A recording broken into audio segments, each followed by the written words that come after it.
All right, conditionals. This is where we get confused really easily.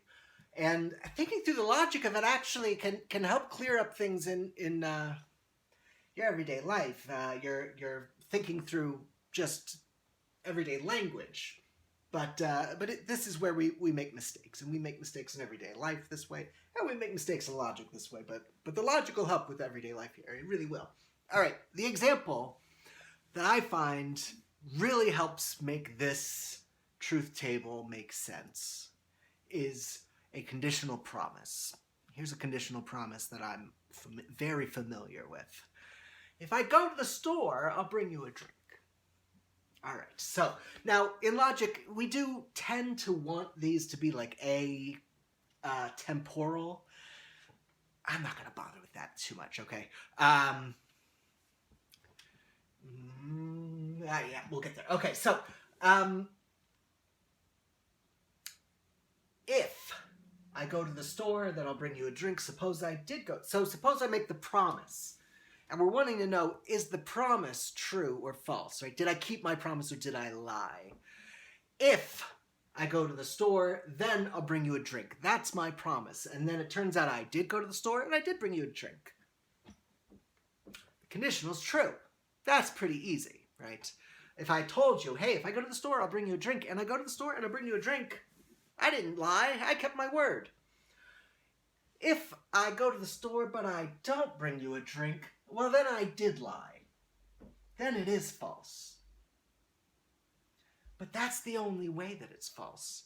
If I don't go to the store, I can't have told a lie. If the condition is not met, if the antecedent, it's an important piece of terminology here if you're going further into logic, the antecedent and the consequent, right? The antecedent and the consequent. This is for conditionals. Conditionals have antecedents that come before, consequent comes after.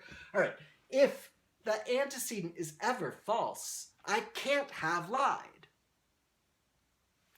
If it's ever false, I can't have lied. So, if I don't go to the store, but somehow I still got you a drink, I kept my promise.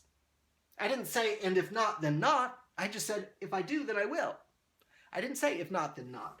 And so, if I don't go to the store and I don't bring you a drink, I mean, you won't be surprised, right? It's not a lie. So, the only way a conditional is going to be false is if the antecedent is true, that is, the condition is met, and the consequent is false.